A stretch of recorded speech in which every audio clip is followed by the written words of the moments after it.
welcome to Gamers Explain. This is Crawlwalk. On today's episode, I interviewed 9 or 10 people and asked them the same question, which is, what is the best role-playing system for a play-by-post game? Well, nobody really answered that, except for maybe one person, but we talked about role-playing and play-by-post, so maybe you'll find that interesting. Here we go. And now, Kalajel. Well, I guess my last question that I sent out was, what system itself do you think works best for you for role-playing on play-by-post? That's going to be a bit of a contradictory answer, but I would say Urban Shadows work very well for play-by-post. And the reason it's a contradictory answer is because it requires sessions. I think the way the game is really meant to be played is you sit around with a bunch of friends around the table for like 5 or so hours and you play your session. Yep. Because you have a start of session move and you have an end of session move. But it's mostly the start of session because Urban Shadows, it's one of those games where you have to unlearn a lot of things to play. If you come to Urban Shadows with the typical role-playing mentality, you're probably going to have a bit of a bad time, and that's maybe what happened with Remnant's game recently. Yeah. And you don't come to Urban Shadow with a scenario for your players to play. At the start of the session move, the scenario is created. And just that alone, play-by-post is a really good medium to play Urban Shadows because you really have the time to look at all the subplots your players have brought into the main storm, and you have the time to think of what are the relationship between those subplots and how it all mesh together in the storm. And then when you're ready, you go, okay, we can start the game now. But when you're playing, and I tried it around the table, when you're doing this around the table, you have to mesh all those subplots that your player brought up together. It's you feel like you have this pressure on you because they're waiting for you to start the game now. But you have to you have to create the scenario now. Yeah. And I think that's one of those powerful things that Powered by the Apocalypse games do is they give you a toolkit to get the players to make choices for you. But the hard part is incorporating that. And there's, I think some people are really good at it, and it's probably the case that play-by-post really gives you the time to work that out and make it fit. Yeah. And what's also amazing that a lot of the time, Powered by Apocalypse game basically allows your player to participate in this world building, the creation of the lore for the world you're playing. For example, Urban Shadows, you have one of the Knight faction archetypes is the vampire. But nowhere in the book does it tell what happens to a vampire when he's exposed to sunlight. That's for your players to come up with. Yeah. Like, do they take damage? Or are they just mildly annoyed by it? Do they start glistening? That's up to your players. Yeah, that's great. Well, presenting Remnant.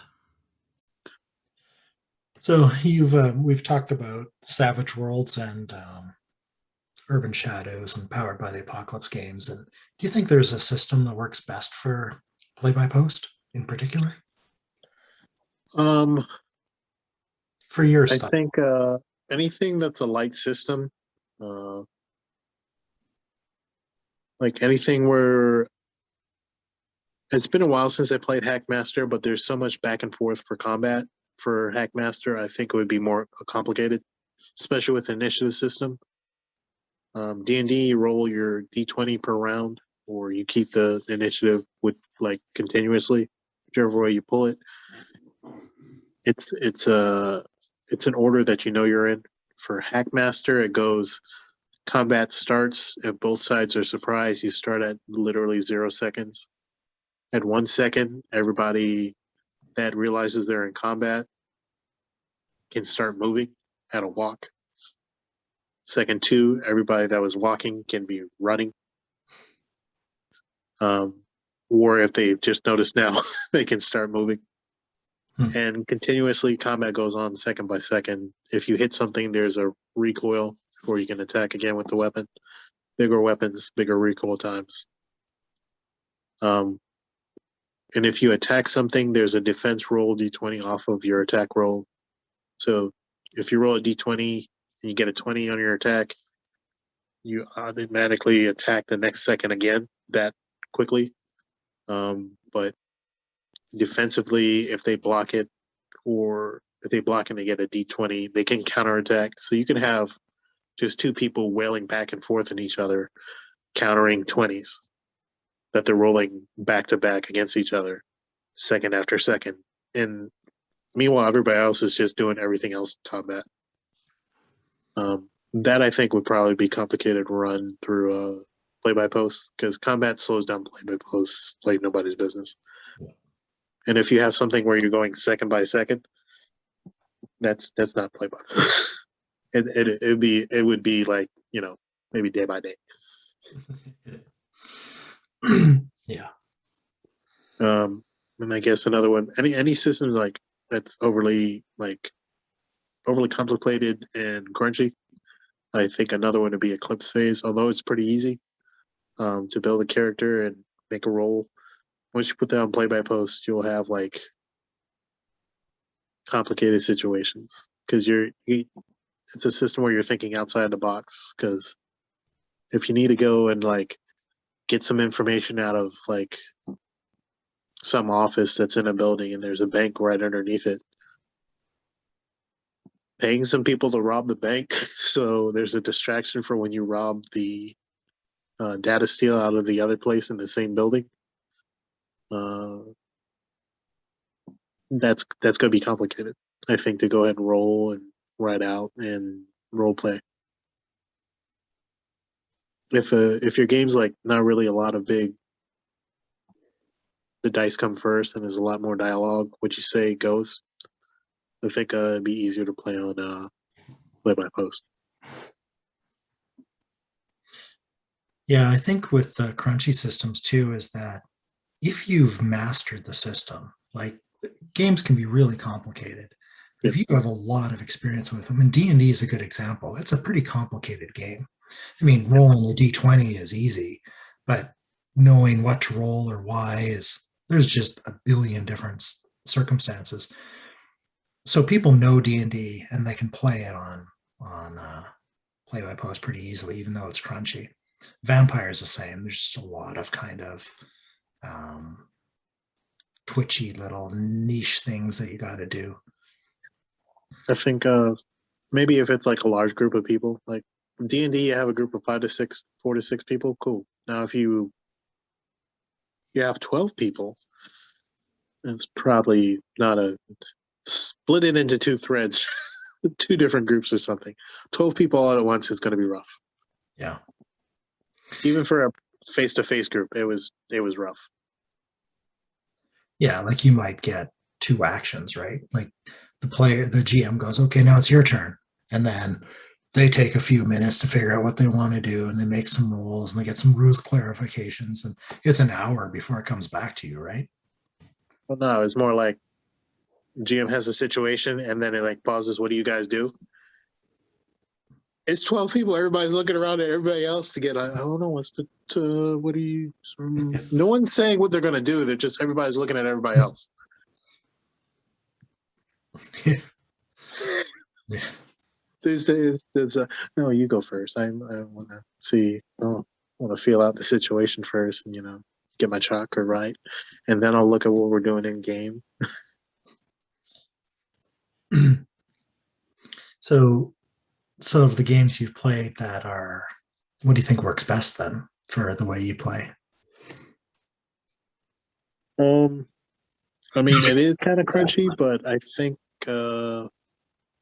Genesis and Star Wars are interesting just because of how it's not a binary result. It's not just you pass or you fail. It's you can pass or you can pass with some success or some failure added on as a hindrance. You can have a very exceptional, very good thing happen, but something kind of bad happens.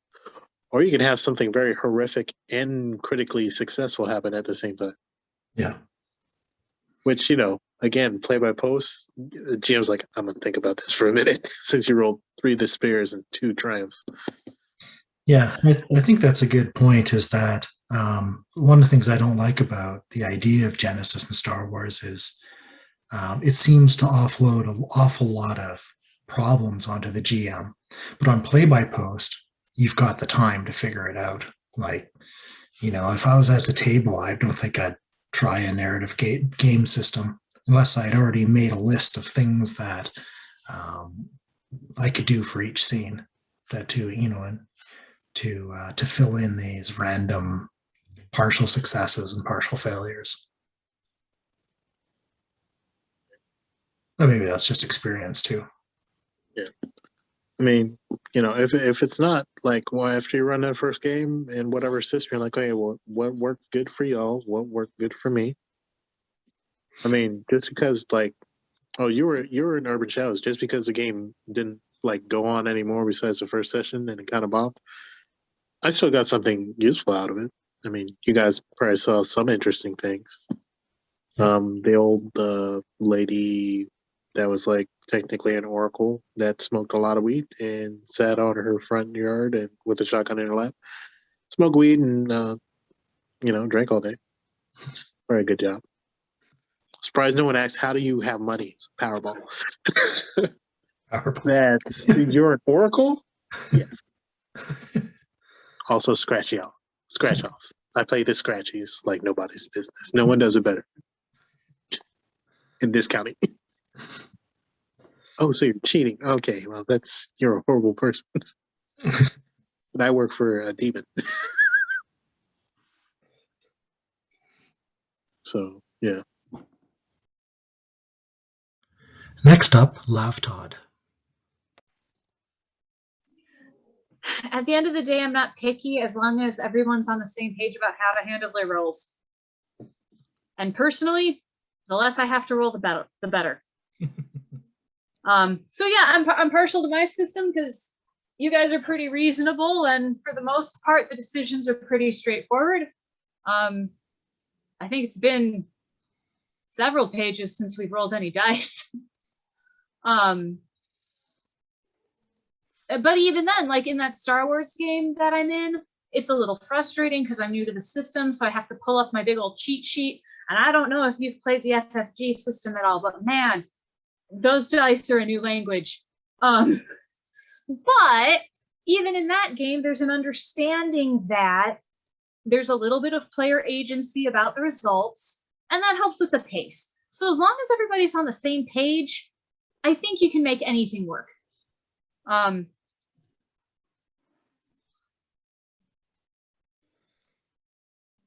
But again, I don't like crunchy games on play-by-post. Yeah, that's my main answer, is that if everybody really knows the system, crunchy works just fine. And you can do some great things on play-by-post. Oh, yeah. But if you have to learn it, or if you're teaching it to somebody, that's just a layer. That's another layer of abstraction between you and the game that you have to wade through. So, yeah. The nice thing with this cheat sheet we have for the Star Wars is it gives you clear examples of difficulty ratings. So when I roll my dice, I can also roll the difficulty dice at the same time, which helps streamline that process because yes, I'm learning how to play this, but also I can guess this is a level 2 difficulty, and that saves us some back and forth. So again, it's you gotta have either a better understanding or better communication outside the forum so that the forum can run smoothly. Yeah, those are the kinds of things that just work so easily at the table, right? The players grab their dice out of the, here's my skill dice, my ability dice. Maybe I've got some force dice or something, and you're adding them in, and the GM's like, okay, and pushes 2 difficulty dice to you. So then you just grab it, you drop it. Yeah. That could be 3 days on play by post. It's communication, and that's what gaming is anyway, isn't it? It's collaborative storytelling, so it shouldn't come as a surprise to anybody. Yeah. Yeah. Great. So now, Falconloft. Question for the day, and I appreciate that you've given me an hour and a half of your time. What role-playing game system works for you best for play-by-post gaming in particular? This is a question that I actually have to answer. We'll leave it as an exercise to the viewer. There is, honestly, there's very, like, the more I play role-playing games, the less systems I actually like to use. Because what usually happens is I'll find pieces of certain things that I like, and then I'll roll them into the games I'm already playing. So for instance, I don't do a lot of Powered by the Apocalypse. I don't necessarily mind the system, but I also, it's not my favorite. But one of the things that I will almost always put in the games is, like, you know, we were talking about earlier about the fronts. Well, I use that, and I really appreciate that Apocalypse World and the other systems that were built off of it codified that, because that's something that for years was always in the back of my mind, but I wasn't really focused on it as an actual thing to do. Whereas once they put it down in writing, it's like, oh yeah, this is obvious how this works. This is great. I'm going to use it more. Another thing that Apocalypse World also did that wasn't really innovative as far as mechanics, but it was innovative because they wrote it down, was the fact that they talk about how, I can't remember the exact phrase now, but the moves follow the fiction, right? So you shouldn't say, well, I'm going to make a tumble check to get past this person, right? You just say, I'm going to try to move past this person. Then if there is a move that is triggered by that, then it happens. And a lot of times when Apocalypse World first came out, everybody was like, "Whoa, that's so backwards from the way other RPGs work," but it shouldn't be. You know, the reason the rules are in those other systems are because they will sometimes need to be used. It's not because you have to use them every time. So, you know, technically, moving from the first floor to the second floor using a set of stairs should be a climbing check. DC would probably only be like a 2, but it should be a climbing check, because it's a 45-degree angle, it has handholds, it has footholds. That's calculable in D&D, but nobody's ever going to do that because it's stupid. Yeah. You know, that would get in the way of the fiction, where you can just say, I'm climbing this set of stairs. And so that's another thing that I'm glad they put in writing, so people can at least be aware of the fact that that's the way that things work. But as far as a favorite system, I think it's going to be a long time before I move away from 13th Age, because I've been able to use it in multiple different settings, everything from its default to modern day to sci-fi, just almost straight out of the box. But the things that I really enjoy about it, like I said, you can't really make a character that is just generic, because one of the things it has to have is every character has one unique thing about them. So, and my internet connection is apparently unstable, so let me know if I'm not coming through good.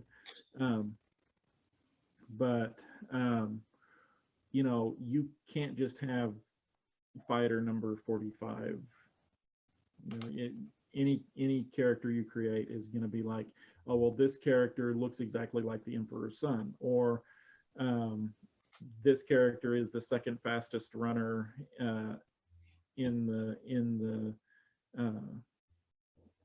Great Wastes race, or whatever it happens to be. There's going to be something, and that thing no matter what you make it, that thing is going to be true in that world.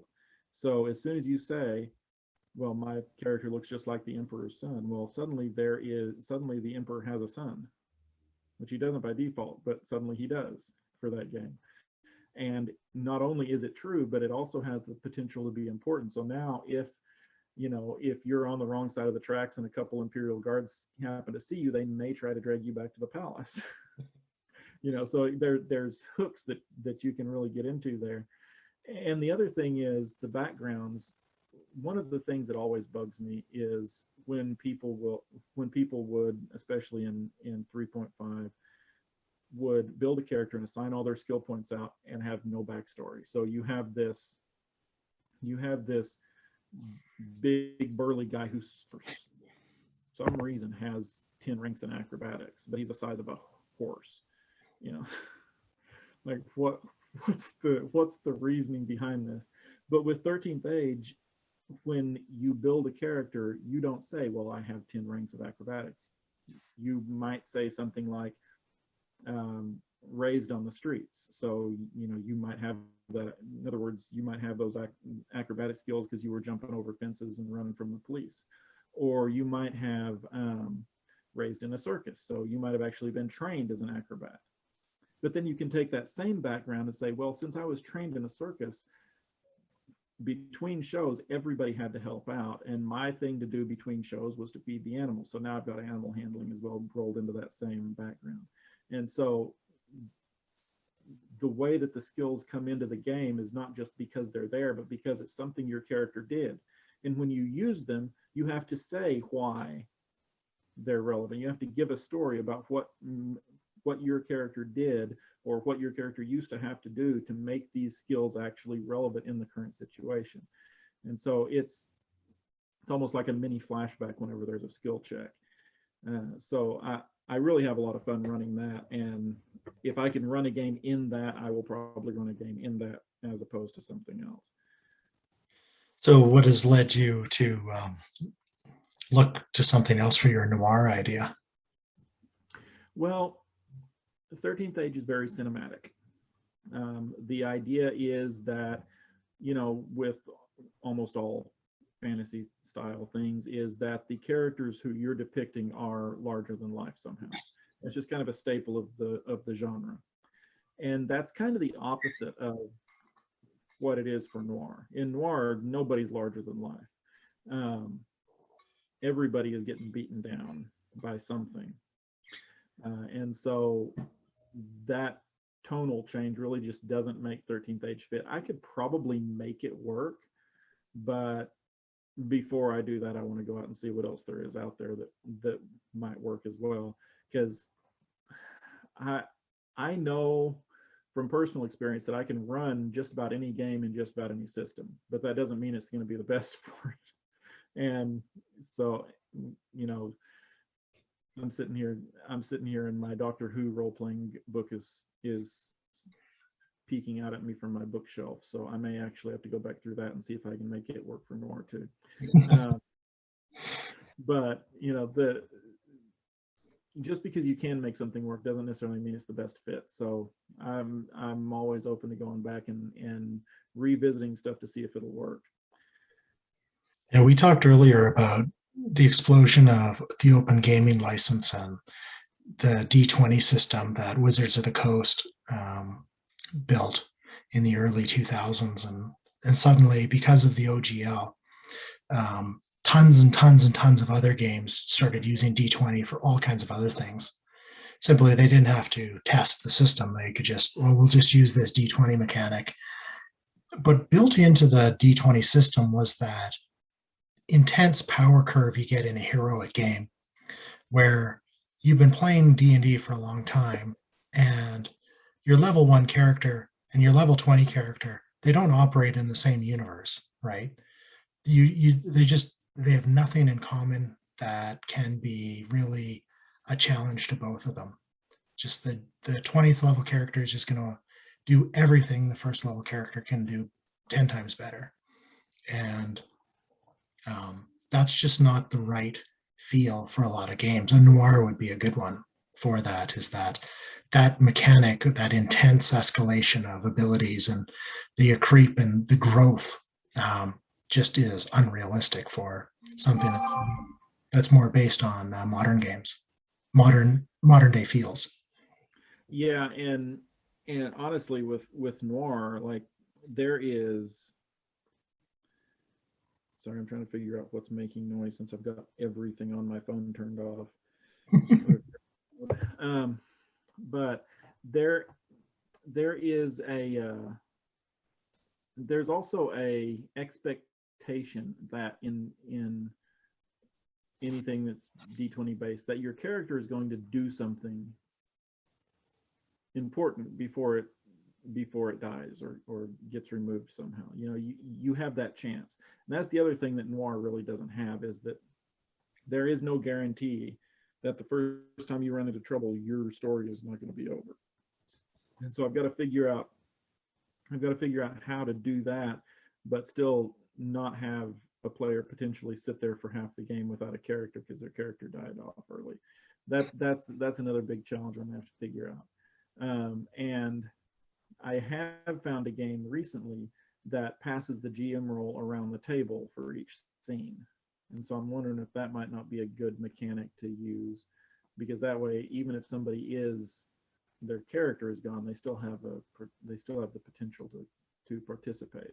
Or maybe just have them run an NPC or two, you know, might work as well. So there's a lot of considerations there before I get it off the drawing table, unfortunately. There is a new tool that I've just discovered the last couple of days because it just rolled out recently, where you can tag in GamersPlane.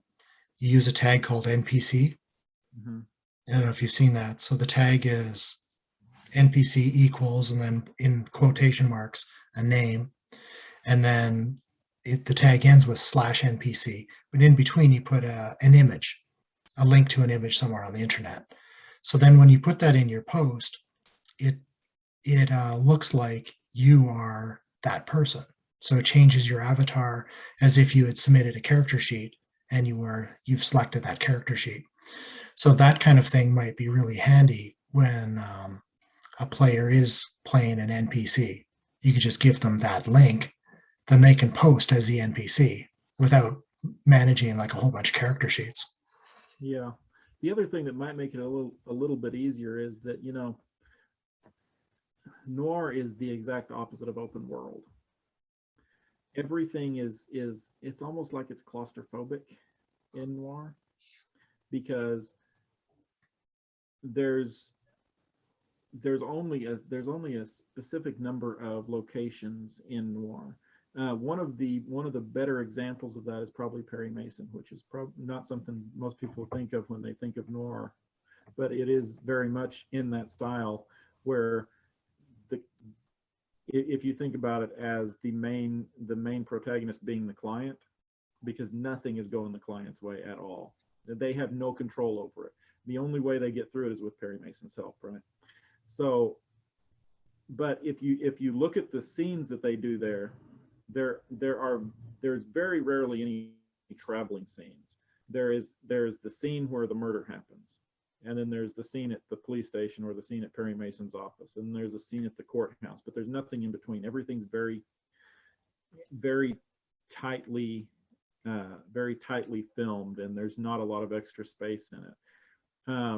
And so one of the things I want to do is limit the number of locations that actually come up in the game. So what I'm thinking is having each player come up with a location that they want, and then putting a person in place at that location that would kind of be like the kind of the shopkeeper in a video game type thing. You know, they're just there every time you go into the location. And so if a player did end up losing their character early on, we would already have a set list of locations and a set list of NPCs, and I could just hand off an NPC to them whenever that happened. And so that might be a good way to do it too.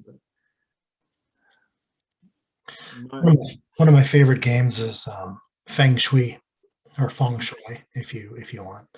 And so it's a Hollywood cinematic action movie role-playing game. And the idea is that they're trying to recreate top-end action movies. So your characters are very not noir. You know, you might be playing James Bond or, you know, the Terminator or a Jet Li in some role or something like that.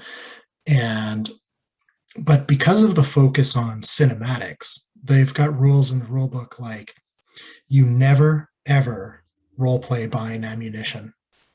Your characters just get more ammunition. Don't tell them to go. Just don't do that.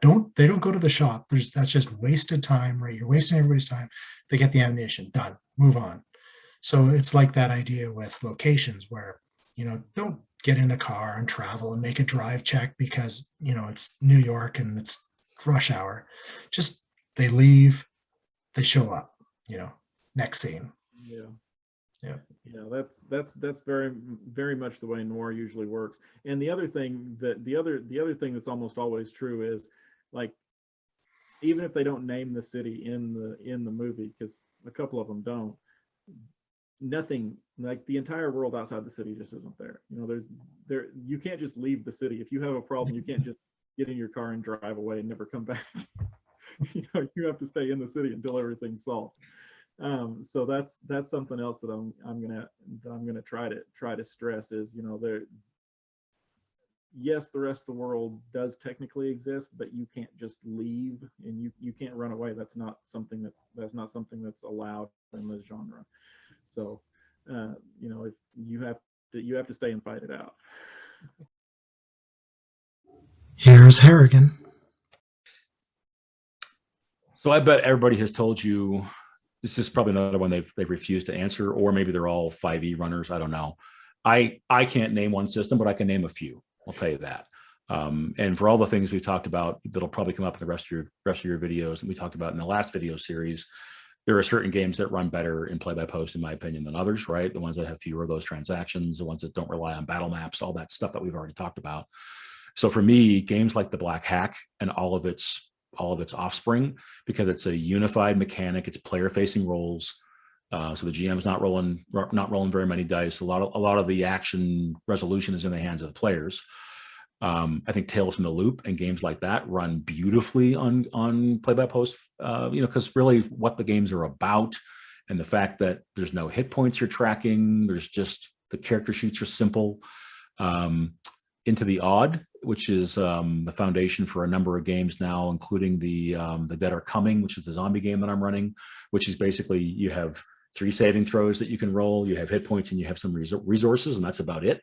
So any of those simpler games that lean into the role play and lean into the scene setting and the what is your character doing, just describe it, they work really well for me. Lasers and Feelings works that way, and all those offshoot games as well, where you're good at this or that, or you're somewhere in between. And basically the dice just give you a mechanic to go left or right, to make decisions, to introduce tragedy or complexity or, you know, anything like that, excitement into the game just with the dice roll, as opposed to having a bunch of big mechanics you're engaging with to accomplish something. It's why I veer a little, as much as I love Forbidden Lands as a game. When I look at it and play a post, I'm like, I think I'll try it, but I'm not going to try it right away. Let me think about it, because I think there are simpler ways to accomplish the same things with fewer mechanics that are friendlier to play by post. Narrative systems in general, I just love in play by post, whether it's Fate, Power by the Apocalypse to a degree. I don't tend to love traditional Power by the Apocalypse games that have a long list of moves that you have to understand and get your head around, just because I've just never grokked it and it doesn't fit with my style of play. But generally speaking, games that let you go crazy with the narration and just play, you know, are the ones that attract me the most.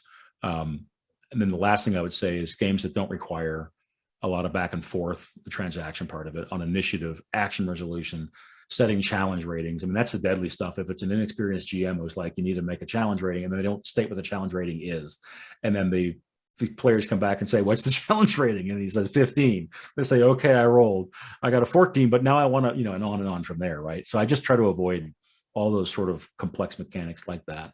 But if you had me name them, I would say sort of the year zero engine games like Tales from the Loop are pretty good, the simpler ones. The Black Hack stuff, and Into the Odd, those are my favorites. What about for you? Well, something you spoke about earlier is being able to reduce a character down to an NPC, a challenge down to a single statistic. Totally. And for me, the cipher system just nails that. You can just say the creature is a difficulty 2. That tells you Yep. everything you need to know to run a game. It tells the players what their challenge rating is on their rolls. It tells how many hit points they have, how much damage they do if they fail a defense check, and what the target of the defense check is. It's just, then you can Yep. modify it. They can be a little more complex than that, but where I think the cipher system falls apart is that a lot of the options in it aren't internally consistent with each other. Like you can create a character that grows to towering heights and another character who like solves murders. These aren't the same game, right? Yeah. And so you end up with kind of having to narrow down a huge amount of choices down to there's a handful that really work together in whatever setting you're going for. I've used it for Wild West games with a lot of success. No, really cool. Yeah. Cool. When I looked at, I don't have Cipher, but I have Numenera, which is the kind of the guts of it, right? And I really like the part you just described, the kind of all the player facing stuff, the fact that the GM can create challenges so quickly and so easily. And we talked about that a little bit before. That's absolutely all the games I just mentioned, Black Hack, Tales from the Loop, Into the Odd, they all have the same thing where it's very simple to come up with challenges, usually a number, right? And then you're off and running, and then you can add 2 or 3 abilities if you want to, just to kind of spice things up, but there's no big stat block. But where I tripped on Numenera, I arrived at that game with the wrong expectation in my mind, because it has that very cool, I am an X who, how does it go? I am an X who Y's and Z's or something like that, the way you describe the character at the front.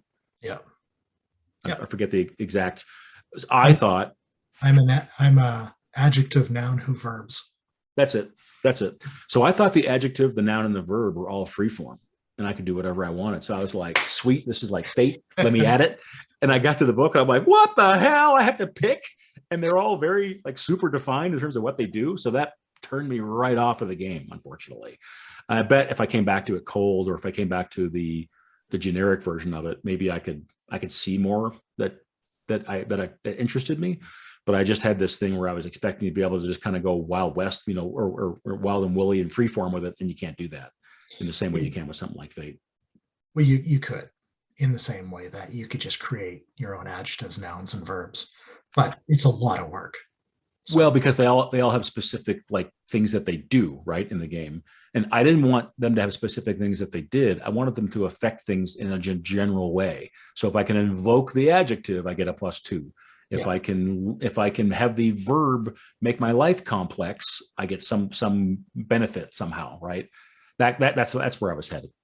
But like you, I actually think and I've heard people bad mouth it on Gamers Planes. I think they had some bad experiences.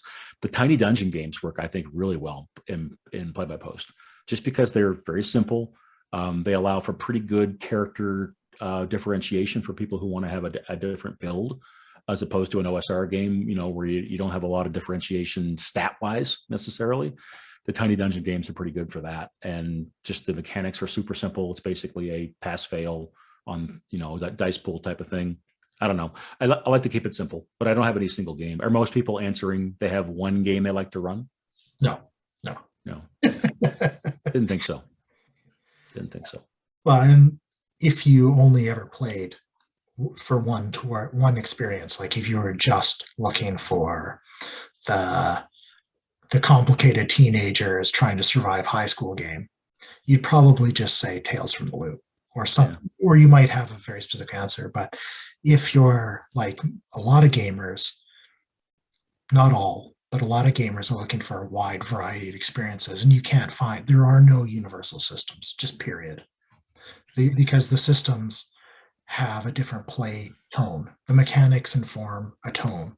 And so you can play 5th edition or AD&D and use that to play absolutely any kind of system you want. You could set that in, a hyperbolic world full of where everybody's just a bubble. Sure, Okay. A lot of work, but yeah. Why would you use that particular system, right? There's better systems that match the bubble universe. I'm a firm believer that system matters. What you're talking about now is a whole separate topic for a different video, probably, because there's just a lot to that. I mean, there's games that get close, I think, generically close, like Year Zero Engine Mini, like Fate, like Savage Worlds, like GURPS, but they all bring all this baggage with them of one kind or another. You know, both Fate and Savage Worlds are pretty pulpy when you get right down to it. They're built for high octane action and not for gritty play. That you can modify them, absolutely, but you can also play a game that was built to be gritty. You know. Yeah. So I'm with you. System matters for sure. Yeah. So I think in the purpose of the question of what role-playing system works best for play-by-post for you is a conversation rather than a single answer. So just had it 100%. Yep. Yeah, it depends on what you're playing and all the rest, right? Yeah, but yeah, you know, there are answers, right? For example, like if you were to run a black hat game, you would be thinking about a very specific experience you wanted from play-by-post. And well, you could sort of interrupt it. You could break it down and say, if you want to run adventure fantasy, medieval style dungeon crawling, right? Osric is very different than 5e, than the Black Hack, than Knave. You know, Knave and Black Hack are pretty close in terms of how light they are, but those are 4 systems all trying to do the same thing. They really are. But man, they play differently, and they play very differently, I think, in the play-by-post format. Yeah. Yeah, that's for sure. I mean, I guess that could be a much longer question, is like, what's your favorite or go-to play-by-post system for high octane superheroes? Yeah. And, you know, break it all down. But anyway, yep. I think the conversation's important, is that the idea is that mechanics matter, particularly in play-by-post, particularly in live gaming. But if we're looking at play-by-post, what systems have less of the things that get in the way? And well, you know, on that note, something to look for as well. Some games do have many more complicated mechanics on the player side, right? And if you have a whole bunch of people who are new to the game in play-by-post, that's brutal. Where they're brand new, they don't know how to play the game. The GM can't do the heavy lifting that we've talked about in like Twilight 2000 because it's all on the player side. So now you are beholden to the fact that you have these 3, 4, 5 people who better know the rule book. Otherwise you're going pretty slow, right? So just be aware of that kind of thing. And you know what? Symbaroum had a little bit of that, didn't it? You and I talked about it before, where the way that corruption works, the way that spellcasting works is kind of buried in the books. So you got to be on top of it. Yeah. And kind of be aware that can slow the whole game down, because it's just not all that clear as to who's supposed to do what and who's tracking what. Last point on that. I began quite a while ago generally tracking resources, hit points, etc., for the entire table, just because I found it easier than trying to go to an individual character sheet and did they remember to update it and all that sort of stuff. So I usually have a post either in a different thread or at the top of the forum that says, here's your current stat line if it's a simple game. Yeah, I started doing that. Somebody posted what's the term? CSS kind of hack, where it puts up a spoiler box that kind of floats at the top corner. I've been experimenting with that too. Yeah. Yeah. Click that. I've got in my Pathfinder game, I've got the map, I've got the players, their hit points, armor class, their, that kind of stuff. And theoretically, I would update initiative order as well, but I play fast and loose with initiative, so it doesn't matter. I'll tell you what, if the devs can make that a little easier to use than not have to have the CSS on every page the way that you do, that is a groundbreaking feature. That is a very cool feature. Now, Adam has created this new snippet feature, which I think might do a bunch of that, where the GM can have this master list that you've kept, and then just the drop-down box in your post, pop that table in. So you're keeping track of this somewhere, but adding it to a post when you need it would just be very easy. I will admit there have been a whole bunch of awesome new changes to the site, and that's one of the ones I haven't dove into yet. Yeah, I was talking with another user, and basically saying like, this is the kind of thing I really wish I was on top of and wasn't writing a novel in the month of November. Because then I would just like get into it, figure it out, pop a video up here. Yeah. And then, because there's a lot of back and forthing, and seeing it executed is different than hearing it or reading about it being executed. Yeah. Oh, totally. I mean, no question. Part of when I look at it, I'm like, maybe Carl could do a video on that and explain the basics, or maybe someone will lay it. Because I read Adam's post, I'm like, man, the details all here, but I'm not getting it from at a glance. I'm going to have to read this carefully and try it. I don't have the time to do that right now. So yeah, you know how it is. Next up, WarDomo. And you can say exalted. Yeah, well, I don't know if that's the right answer. I think it plays better than I would have expected with how crunchy it is. And I love that it has the systems for the social and all that stuff a little more fleshed out than some other games do. I still fall back on my original love of the storytellers. Well, it's still storyteller system, right? Exalted, but the World of Darkness, Chronicles of Darkness systems. Particularly, I really think they've done some great things with the second edition of the Chronicles of Darkness stuff. I'm reserving my judgment on 5th Ed Vampire because I really haven't engaged with the system well yet. But I think those systems that encourage narrative and encourage the players kind of adding to the narrative and not and having mechanics that support your character pursuing their own personal goals in addition to the plot goals. Chronicles has that whole system of aspirations. The older World of Darkness stuff had kind of the virtue and vice system. But the aspirations encourage you to, have things that you're striving to that encourage the player to do something beyond just react, to be proactive in driving story. And I think that plays really well with play by post. I'm not a fan of 5th edition personally. Everybody go have fun. I can't get into it. I'll play it, but I just can't get into it. And I feel like it doesn't play well, particularly in play by post, unless you're really getting engaged with battle maps and things. And I don't like doing that much. So it's just not my jam. So if I had to pick, if gun to my head, you asked me to pick a system, I'll probably still pick Exalted because I'm apparently have Stockholm syndrome with regard to it. But other than that, I would probably play a World of Darkness game. And if you want to start a mage game, please. I've always wanted to play mage. I've never played mage. I have run 2 mage games. Because you don't have enough games going. I've run 2 mage games. The first one was Mage the Awakening. So the 1st edition Chronicles game. And we set it for reasons that made sense at the time in 16th century Moscow during the reign of Ivan the Terrible. Or maybe it was Ivan the Third. Anyway, I really got engaged in that game as the GM.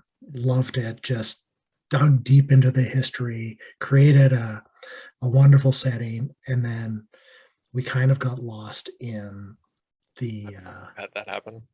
It was nobody else could really imagine beyond what I was typing what life in 16th century Moscow was actually like.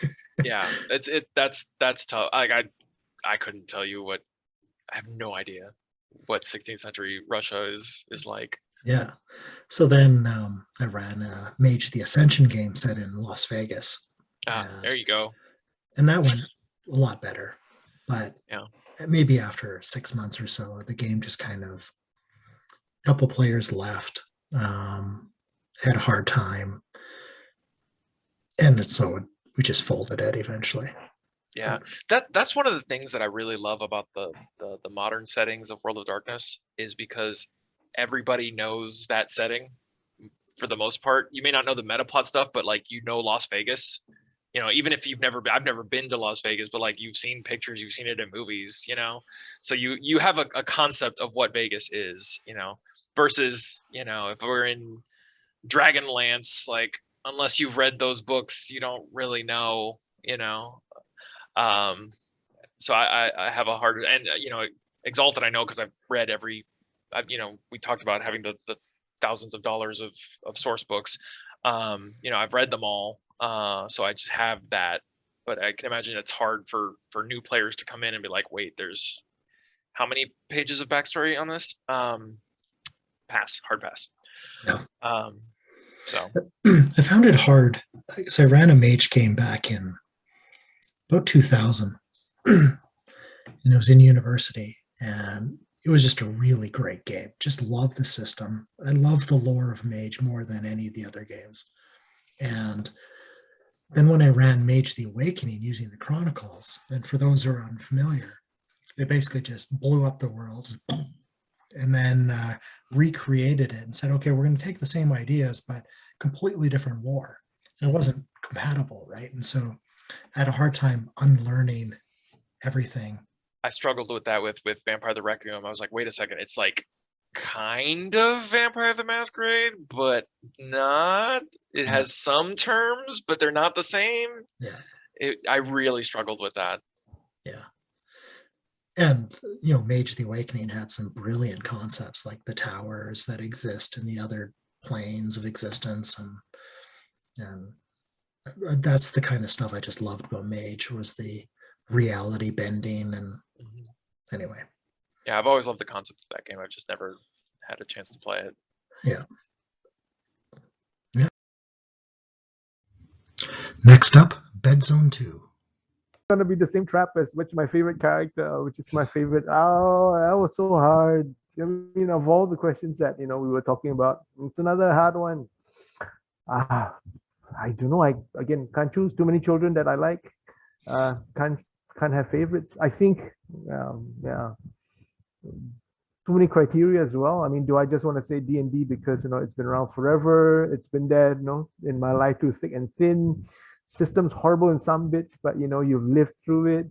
The horrors of fourth ed. I know some people love it. Sorry. No, I can't choose. I think the ones that have stayed with me because you have found good experience in that system, right? And therefore, it always holds a soft spot in your heart. Some have been eminently forgettable, right? You tried to get into it, didn't really work out. Right, never gone back to it. Somebody else is playing it. You give it another try, but still doesn't work. So more what has resonated, what hasn't. Being again an older gamer, relative term. I think the systems that have run a long time. So I appreciate. While I hear all the criticisms about here's another edition. How dare you, right? But the fact that some systems have gone forever mean that there is a special place in my heart for them. I think if you ask me to answer the question, that's how I feel. In other words, some feel more transient because it's been a one-off.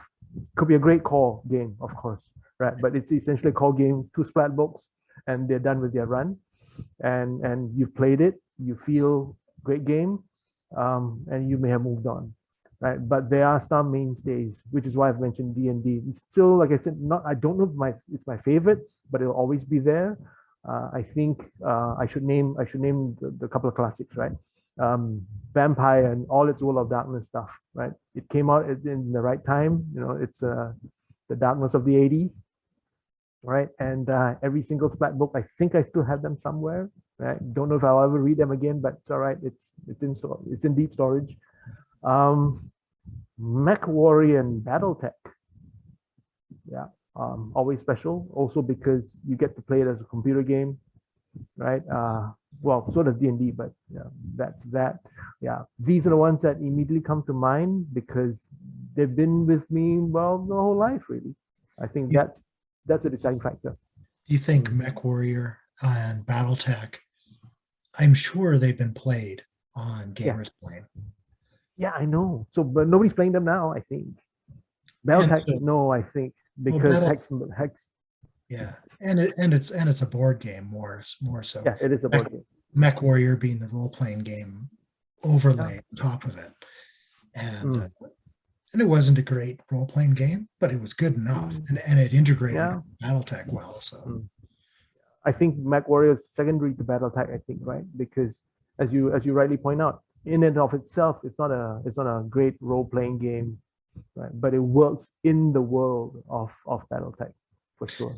And it had that, a neat mechanic that other games have picked up where if you fail a roll and you roll like, I think it was like 2d6, and if you roll snake eyes, then you mark a check by that skill, and that's how you level them up. It's right by critical failure. Yeah. So that Shadowrun, again, right? It's got illustrious history. Again, the good and bad of the editions, but we're not here to talk about edition wars. Well, and I think you've been fairly fair with 6th edition, which has largely been panned. Yeah, it's been panned, but I think there's some elegance in it that maintains some crunch. So maybe I'll throw up 6th ed again one day and see whether anybody else bites. Who knows? You probably would have done better if they had edited the book better. Yeah, I know. All right. It's created such a bad impression when it first came out, right? Because it was just riddled with error. Everybody's like, this is terrible. We're not paying what, $30, $50 for a core book. They could have done better, sure. But that's the same problem with that new computer game, right? Cyberpunk 2077. Was it? Yeah, right. I think the game launched. It's an online game, and was riddled with error as well. They felt like a beta. So back to the question on favorites, dream games, games that have come with me the long way.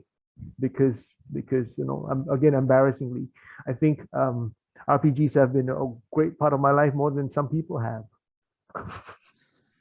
Right, in terms of relationships, it's the curse of role-playing gamers or storytellers or writers, for that matter.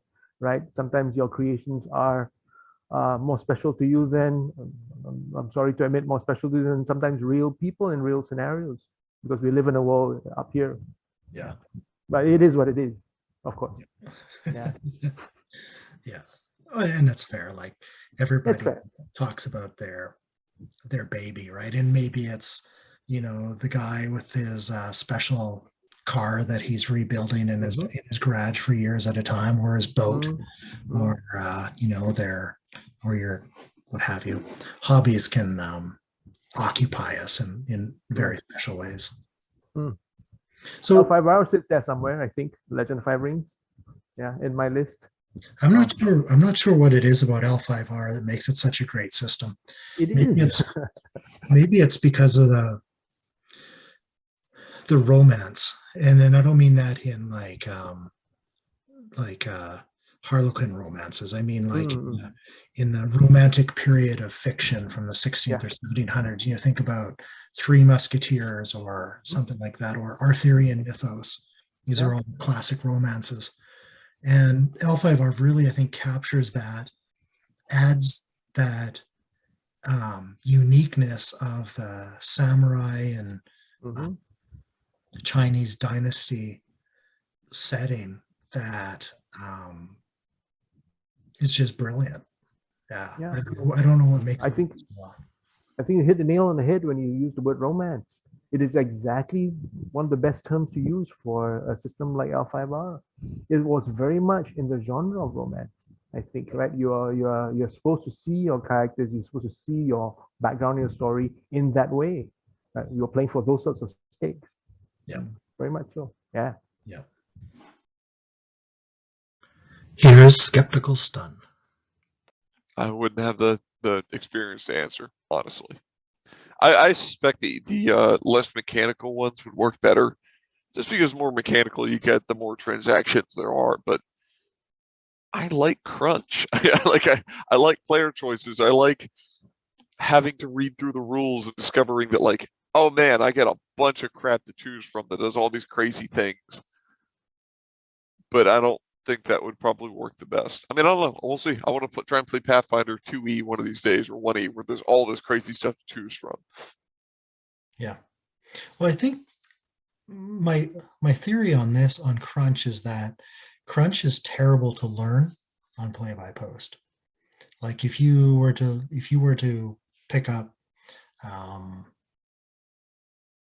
what's like Rollmaster or something, Yeah, and just say, okay, like we're gonna learn Rollmaster on play by post, like you're gonna fail, right? This is just it's Sure. too much, right?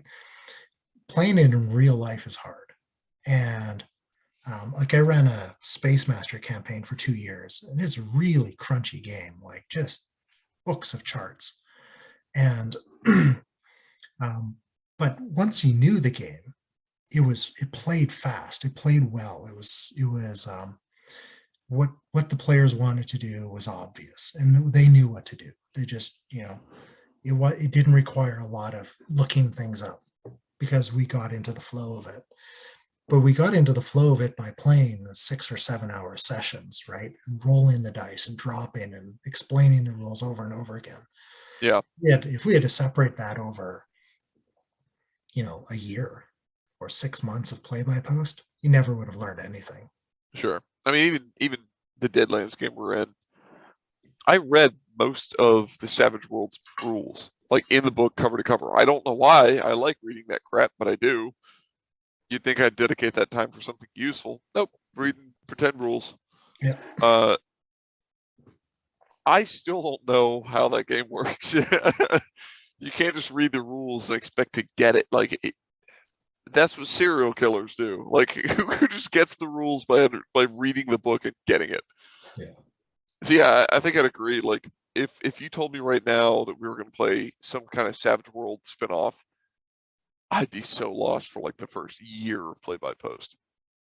Like I catch on rules quick normally, but doing it play by post would be tough. We'd have to redo a couple of different things, right? I have to have asked that question, like, so what do I do now? About 100 times. Yeah. Well, and KCC is in my Savage Rifts game. So Rifts is just like Gonzo. Basically Earth in the future, 400 years in the future. A bunch of I remember this one. Interdimensional portals open up, and now you just got like crazy things all over the Earth. Yeah, it's like it's essentially like, hey, do you want to play in whatever universe for TV show or book or movie or whatever? Savage Rifts. Now you can be Lord of the Rings and Star Wars and Harry Potter and all of it. Yeah. Yeah. So so you can be a wizard, or you could be a walking mech, like a glitter boy is like this giant powered armor, and they've got this gun that's so big that it deafens everybody within 300 yards when it fires, right? It just fits on their shoulder. How much glitter do they have? Yeah. Not Robert Pattinson glitter, but they're pretty shiny. I literally watched that yesterday Did you? at work. Like, bunch of like type A Coast Guard dudes sitting around watching Twilight. It was something. It was definitely something. Like, I look up from the computer where I'm working at. I'm like, why are you guys watching this? And the guy in the front's like, shut up, it's great. I'm like, okay, man, whatever. Like, I shout up from like, why is he glittering? Because he's a vampire. I'm like, you didn't answer my question. Because he's a vampire. All right, man, whatever. Yeah. Anyway. That disappoints me that Glitter Boy isn't like a male stripper mech. He should be. It could be, yeah. Orc the pole, man. Yeah. So anyway, KCC he played this mage, ley line walker. So ley line is these magical conduits of energy that go around the world, and he's just more powerful. He's like a rock star if he's near a ley line. Otherwise, he's just kind of like some guy. Anyway, get into combat, and some of the players are dropping like 12 rolls in their post, right? And he's God. and he's like, I make a spell casting check. Am I missing something? Like, no, you're okay. Yeah. you made a complicated character, but it doesn't, it's not like you're running 3 actions and each action is a triple fire. So I mean, even 5e does get that way sometimes. Like playing a monk or something, like just the rolls are just stacked up one after the other after the other. Then the next guy goes like, oh, I swung a sword and I missed. Next turn. yeah. Oh, all right. Yeah, they're the same thing. I've seen like running a game for new people in real life. There's that question where they're like, is that it? I'm like, I mean, you could move, you could just walk somewhere. That's all? Yeah, man, that's all I got. Yeah. Yeah. And there's, I know playing 5e, often I'll just be like completely shocked, like a paladin smiting evil and critting or something. And it's like your first level and he's like, I did 42 points of damage. Like, what? I'm like, I got a dagger. Like, Yeah. There's no way. There's that weird, yeah, literally that. Like you get these things like, all right, I got an action and a bonus action. I'm gonna use my reaction to this other thing, and I'm gonna run over there. And the other guy's like, got a sword and I missed, so I'm done, I guess. I don't want to move. I'm good. Like it's funny playing 5e. It's super frustrating because occasionally I'll get these big groups. My last real big group I had was 5e. There was 8 people in that group, which I'll never play that many people again. It was awful. Because I was playing a barbarian. Like it got around to my turn, I'm like, I swing, I do this much damage next turn. And they're like, oh.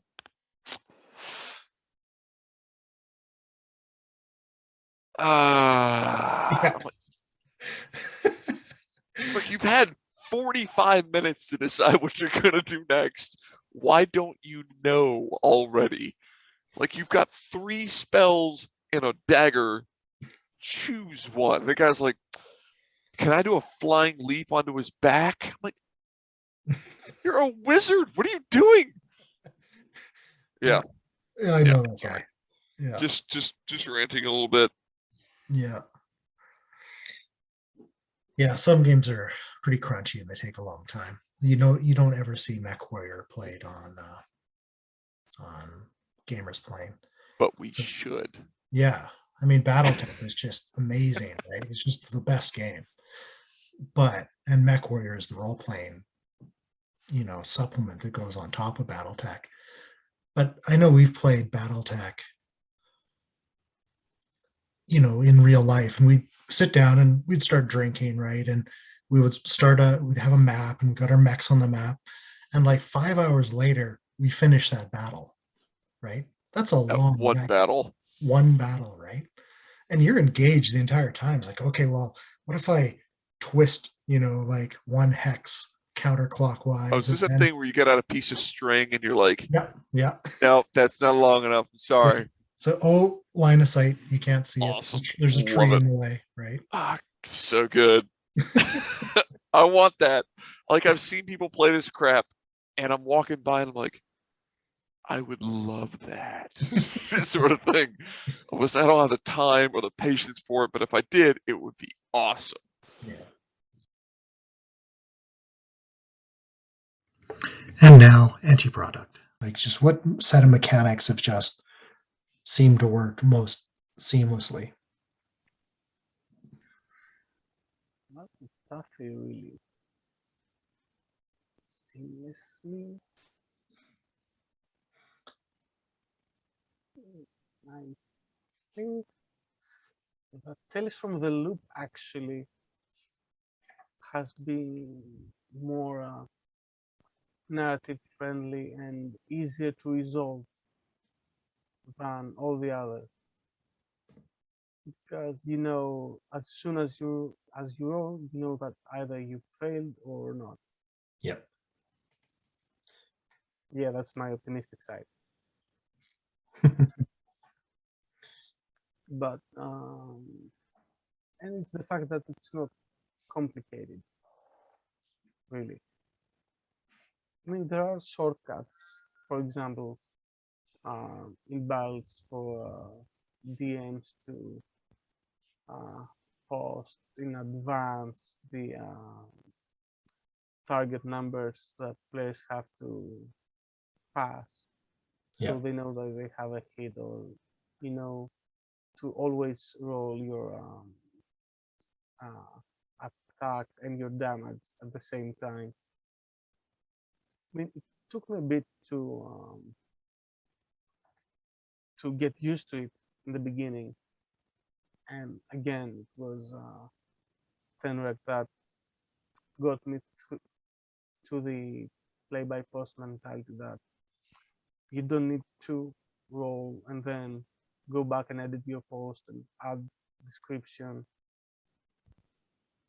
Get something descriptive enough and roll everything you need, and then we see what goes on. Yeah. Roll the damage in advance. If you don't hit, the GM can ignore the damage roll. It's easy. Exactly. Yeah.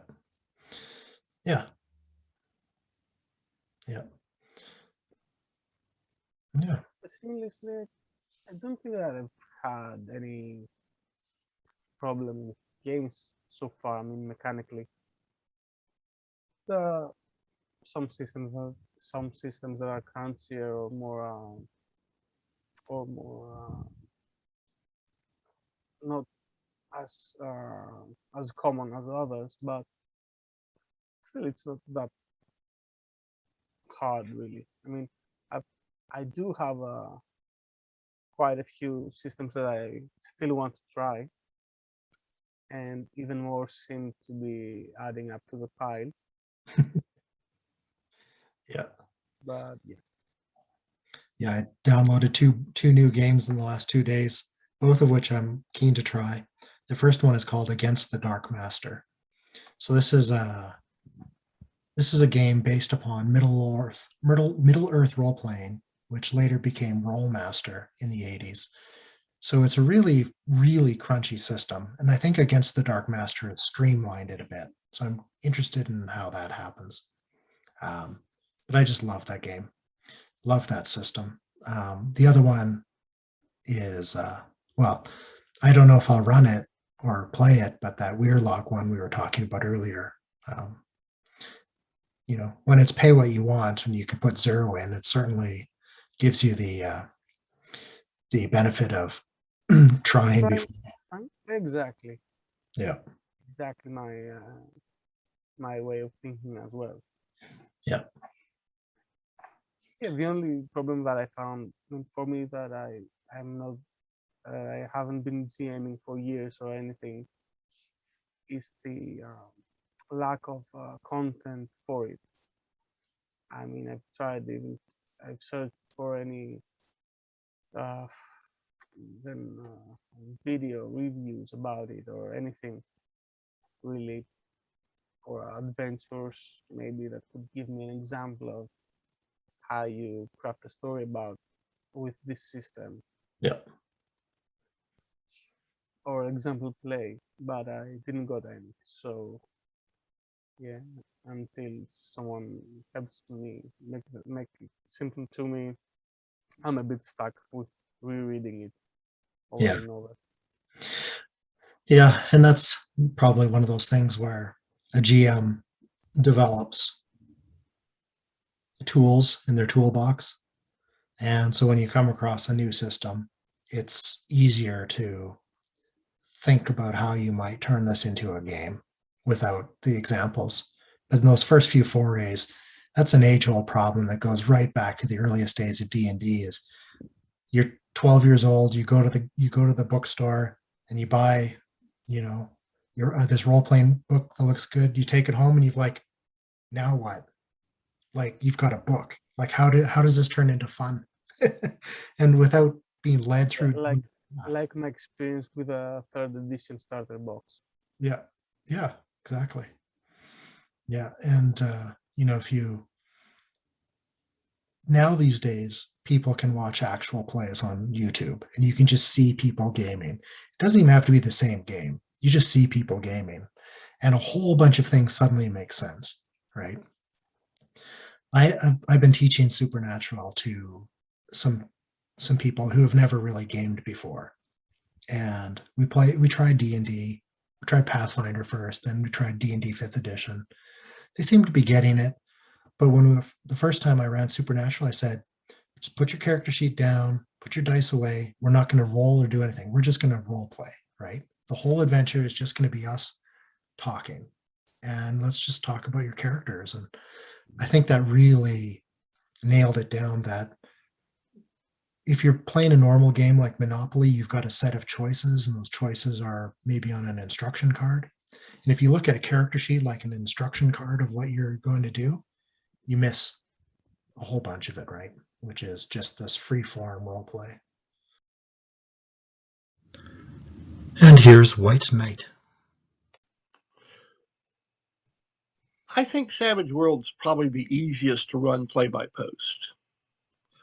I don't know whether that's because it's the easiest for people to get into because it's such a simple mechanic, or if the simplicity of the mechanics is what makes it easy to run. But I think that's probably the easiest game to run. That being said, I've run a lot of different games. I've tried running Top Secret. That game fell apart, unfortunately. The players just couldn't get into it. Like the original Top Secret? Yeah, the original Top Secret. I love the original Top Secret. Yeah. That was my favorite game growing up. I only played it once, and it was a pre-can module set at the Sarajevo Olympics. I love the hand-to-hand combat rules in it. That was what attracted me to the game at first, and then I just fell in love with it. So what do you think made the game fall apart? Just, you said the players just didn't engage with it? They weren't engaging with it. One of the players was inconsistently posting. One of the players wanted things to go faster, and one wanted things to go slower, and we just couldn't find a happy medium. Have you played GURPS on play-by-post? Oh, yes. Does it work well? Or is it It works better on play-by-post than it does on live action. Really? I think so. Because, like you said earlier, I don't have to memorize all the rules for play-by-post. I can go and look them up. Yeah. Whereas in a face-to-face game, I have to make snap decisions because I can't remember a rule or I can't find it somewhere. Yeah. That's interesting. GURPS is a game that I accidentally bought a GURPS book many years ago, thinking it was a Vampire the Masquerade book, but it was actually just GURP vampire rules, because they did that a lot. It's like, you like Vampire the Masquerade? Well, here's some GURPS rules for it. So I accidentally bought one. Ended up not being that useful for my vampire game. But I've never actually played GURPS, so it's something I'm going to try and do this year. GURPS is very realistic. They're all about realism. And I tell my players in my Wednesday night games, if you get into a firefight, chances are one of you is going to get seriously injured. Because you can play it less lethally. But if you play it as written, it can be very lethal very quickly. Yeah. Yeah. Usagi Yojimbo is like that. Not in that it's a realistic game. You're playing anthropomorphic animals, but the combat system is just deadly, right? You can be one shot fairly easily. You're in a samurai battle. You both have swords. One of you might die, like in the first blow. It's just, that can happen, right? Yeah. Yeah, and I can see that happening in GURPS. A well-placed sword blow can take your arm off, and then you bleed to death. Yeah. And clearly in Savage Worlds, that can happen as well with exploding dice. I mean, yes. Yes, my wife loves the exploding dice mechanic of Savage Worlds. Yeah. I often think it would be fun to take favorite mechanics from different games, like Advantage in D&D 5th edition, exploding dice from L5R or from Savage Worlds, and just kind of build some kind of monster game that has all the best experiences. That would be an interesting experiment. I would be open to trying that on Gamers Plane, as a matter of fact. We should look at setting up a forum for that, maybe. Yeah, that's a good idea. Yeah, okay. So, well, thank you everybody who joined me on this episode of Gamers Explain and this fascinating discussion of what systems work best on play-by-post. And as Harrigan said, there's probably not a single answer that satisfies every game, but there is a conversation to be had, and walking through why some games work better on play-by-post than others is good to think about. There are advantages and disadvantages to some games. So I'm looking forward to actually playing GURPS. I'm now in a GURPS game as of the recording of this exit intro bit. So I'm not sure that GURPS will satisfy the best role-playing game for play-by-post, but the search continues, and I suspect it'll never end. This is Krolok and Gamers Explain. Please hit like and subscribe if you'd like to see more of this excellent content. I'll see you next week.